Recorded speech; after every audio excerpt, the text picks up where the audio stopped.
দর্শক আসসালামু আলাইকুম। এখন আমাদের সোনার বাংলাদেশে দক্ষিণবঙ্গে কি সুন্দর বীজ দেখা যায়। এই বীজগুলো সারাদিন বসে দেখেন উঠেছে। এখন এরা বীজ তুলে আবার বীজ রোপণ করবে। দেখতে খুবই সুন্দর লাগে বীজ কেটে। ধানও ওরকম সোনালির মতন, তো এই জন্য বলছে সোনার বাংলাদেশ। সোনার বাংলাদেশ বলা হয়েছে এই কারণেই যে সোনার মতনই দেখা যায়।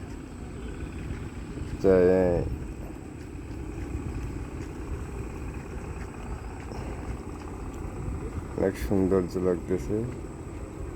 দক্ষিণবঙ্গে আমি সৌন্দর্য, আর বাংলাদেশ তারও সোনার বাংলাদেশের সোনার মতনই দেখা যায়। এত পরিশ্রম করে যদি ধানের দাম যদি না পায়, চালের দাম যদি না পায়, কৃষক তো এরকম মারা যাবে। এত আর কদিন পর কাজ করবে না, যে কাজ করিয়ে তো তাহলে আমরা তো কোনো উপায় পাইতেছি না।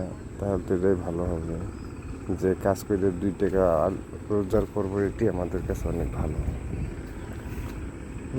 তার এত শ্রম দিয়ে মাঠে ধান চাষ করে দাম পাবো না, তার কী লাভ হবে?